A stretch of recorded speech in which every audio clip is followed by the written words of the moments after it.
Está na linha para conversar conosco agora a Cleides Otonelli, que é a responsável pelo setor de vacinação da 17ª Coordenadoria Regional de Saúde, com sede em Juí, que abrange um total de 20 municípios. Bom, ontem a 17ª Regional de Saúde reuniu equipes de saúde dos 20 municípios para passar orientações sobre a questão da febre amarela. Nós temos um surto de febre amarela na região central do país, Minas Gerais, São Paulo, Rio de Janeiro, com várias mortes, e o Rio Grande do Sul está preocupado com a situação, né, porque tem trânsito de pessoas e tudo mais. Tem a questão de macacos, bugios também. Tem a informação de que um bugio foi localizado morto em Garruchos, região das Missões. Agora vão investigar se foi por febre amarela ou não, essa situação aí. Bom, mas aqui na região, coordenadora Cleides Otonelli, vai ter uma revisão de carteiras de vacinação das pessoas sobre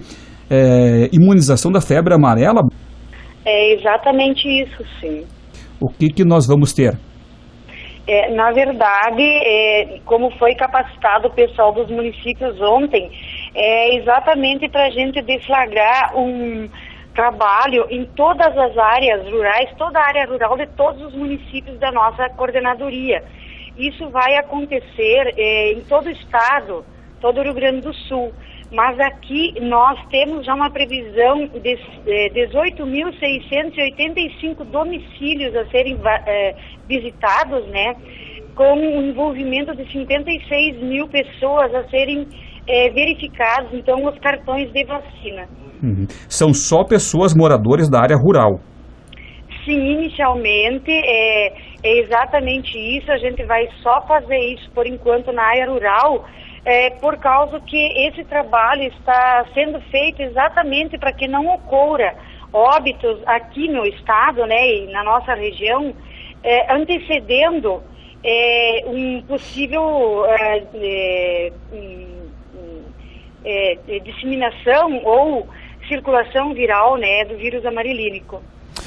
Coordenadora Cleides Otonelli, é um trabalho num primeiro momento, claro, de caráter preventivo. As pessoas, por exemplo, nós temos aqui na nossa região, ainda nesse período, pessoas que se deslocam especialmente para o centro do país. Essas pessoas, no seu entendimento, elas devem, se não tomaram, ainda não estão imunizadas, devem obrigatoriamente passar por um posto de saúde a fim de se imunizarem? Exatamente isso. Sempre quando uma pessoa vai viajar para essas regiões que está ocorrendo casos, ou regiões endêmicas mais no centro e norte do país, 10 dias antes, sempre que ela for receber a primeira dose de vacina, ela deve ser imunizada. Quando for o reforço, que é feito a cada 10 anos, pode ser imediatamente antes da viagem, 1 ou 2 dias.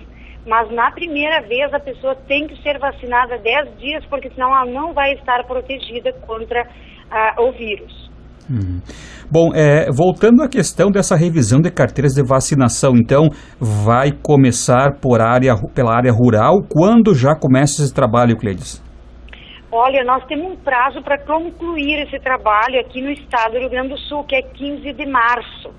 Então, ontem mesmo a gente falou da urgência de se iniciar esse trabalho, porque é um trabalho muito amplo, né? Serão mais de 56 mil pessoas que a gente vai ter que verificar a carteirinha. E nesse trabalho tem todo um instrumento, uma planilha, que quem for lá na residência da pessoa, no domicílio, vai ter que anotar quando que essas pessoas foram vacinadas. Todas as pessoas que residem, então, naquela casa, nas áreas rurais, vão ter que estar vacinadas com 2 doses de vacina, 1 dose de vacina, após os 9 meses de idade. E depois que for feito todo esse levantamento, também essas pessoas vão ser encaminhadas para receberem as doses de vacina e estarem protegidas. Precisa de 2 doses? Durante a vida toda, tendo 2 doses é o suficiente, porque um tempo atrás, essa vacina ela era preconizada fazer 1 dose a cada 10 anos. Mas se uma pessoa recebeu 1 dose e depois de 10 anos recebeu outra dose, ela está com o esquema completo, ela não precisa mais ser vacinada durante a vida. Coordenadora Cleides Ottonelli, é possível verificar em loco, há um controle, um levantamento por parte da coordenadoria sobre pessoas? As pessoas costumam recorrer aos postos de vacinação antes de viajarem para esses outros centros do país a fim de se imunizarem e prevenirem também essa doença? O que acontece assim, na prática é que muitas vezes as pessoas vão muito próximo do dia da viagem para fazer a vacina. E o ideal é ir 10 dias antes. Então, o risco que as pessoas estão correndo em viajar para um lugar que esteja tendo caso de febre amarela é muito alto de se contaminarem nesses locais se a vacina não for aplicada 10 dias antes da viagem. Mas as pessoas têm procurado. Exato. 10 dias é o tempo, é o intervalo para que o organismo possa estar imunizado. Exatamente. Então, depois dessa verificação na área rural, aí vai ter a vacinação das pessoas que não estão com o índice vacinal completo. Se a pessoa não tem nenhuma dose, vai tomar a primeira, a segunda, ou se tomou só a primeira, vai ter a segunda dose, é isso? É exatamente isso. Então, quem vai fazer as visitas domiciliárias na nossa regional vai ficar mais a cargo, assim, dos agentes comunitários de saúde que vão preencher, então, esse instrumento, essa planilha aí com os dados. Claro que antes deles irem para as famílias vão ser capacitados para a leitura da carteirinha, né? E lembrando disso, a gente pede para a população que faça uma busca nos seus documentos, encontre as carteiras de vacina e deixe à mão para que quando essa pessoa chegue na residência, esteja disponível para serem copiados os dados dessa carteira, então, nessa planilha aí, que a gente depois vai avaliar caso a caso para ver se recebe a vacina ou não. Que tem alguns grupos, algumas pessoas que não podem ser vacinadas contra a febre amarela. Quais são os sintomas característicos principais da febre amarela, coordenadora? Olha, a gente pode falar que a doença, a febre amarela, ela tem 3 períodos diferentes. É um período de início súbito, que a pessoa apresenta febre, calafrio, dor de cabeça, dor lombar, dor no corpo, náusea e vômito. E isso dura mais ou menos 2 a 3 dias.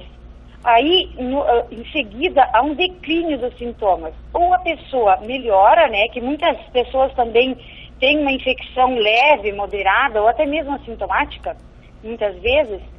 E as pessoas que vão ter o seu quadro agravado pela doença, essa melhora, ela ocorre por horas ou até 48 horas, né?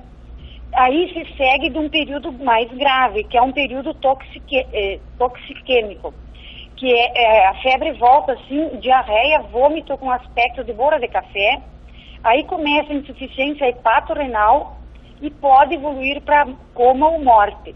Esse tempo todo aí, ele dura de 7 a 10 dias, desde o início então dos sintomas até a morte, né, que é a letalidade. Bom, a vacinação vai ser feita quando? A partir de quando? A vacina, na verdade, ela está disponível já desde 2009 em todos os municípios da nossa regional, nas salas de vacina como rotina. Mas durante o monitoramento, as pessoas que vão ser entrevistadas, que vai ser feita a leitura da carteirinha na sua casa, ela já vai ser orientada em que local que é para ela comparecer e o dia que é para comparecer para receber a dose, que ela não foi, então, imunizada ainda, porque o pessoal do programa de imunização vai fazer uma avaliação se essa pessoa pode ou não também receber a vacina. Pois é, então, como a senhora disse, quem não pode receber a vacina contra a febre amarela, a coordenadora Cleides?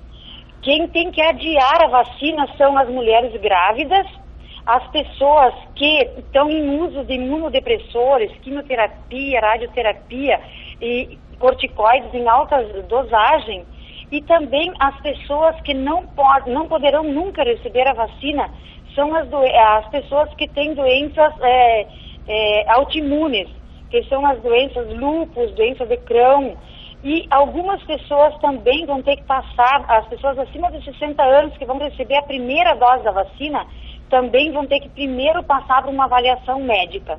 Ok. Bom, a gente falou aqui, então, e isso vai ser na área rural, né? E o pessoal da cidade aí se pergunta, né? Não vai ter esse trabalho na cidade? Se mudar a questão epidemiológica brasileira, provavelmente vai se tomar outras iniciativas, outras formas, né?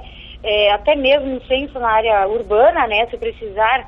E aí, então, a gente está começando pela área rural, porque o que está se percebendo em Minas e outros estados é que exatamente a população da área rural que está primeiramente sendo acometida pela febre amarela. Então, é por isso que nós vamos começar pela área rural.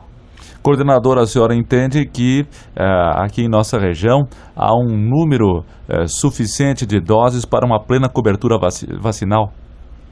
Sim, atualmente nós estamos recebendo já, desde 2 ou 3 semanas atrás, nós estamos recebendo um quantitativo de vacinas semanal. E como a prioridade do Ministério da Saúde é distribuir grandes quantitativos onde está tendo óbito de pessoas, para nós está vindo um quantitativo que eu posso garantir que não vai faltar vacina, se falta algumas horas, né, e tal, mas que nós vamos ter vacina suficiente contra a febre amarela para fazer todo esse trabalho aí. Mas também é importante salientar que nós não temos circulação viral ainda, tá? Que não é uma emergência todo mundo ir para a sala de vacina para fazer a vacina e que a gente está fazendo esse trabalho aí preventivo antes que possa ocorrer a circulação viral. Então a gente está dando um passo na frente antes que aconteça o problema. Exato. Não temos nenhum caso de febre amarela no Rio Grande do Sul, não é, Cleides? Exatamente. Não temos nenhum caso em humanos, né? Tem, sim, investigação em primatas, que são os nossos amigos, né? Que são atingidos, os bugios, então, que são atingidos, que são suscetíveis ao vírus amarelínico e que neles normalmente causa grande mortalidade. Então, quando ocorrem esses casos de pessoas encontrarem óbitos de bugios, é muito importante que isso seja notificado na Secretaria de Saúde de cada município para que seja investigada a morte desses animais, porque a morte dos bugios é que procede à ocorrência em humanos. É um alerta para nós da circulação viral. Bom, a senhora tem, para finalizar, Cleides, a senhora tem alguma informação se em algum bugio foi confirmada a febre amarela no Rio Grande do Sul ou não? Não. Até ontem a gente não tinha nenhuma confirmação, só tem material coletado e enviado para exames.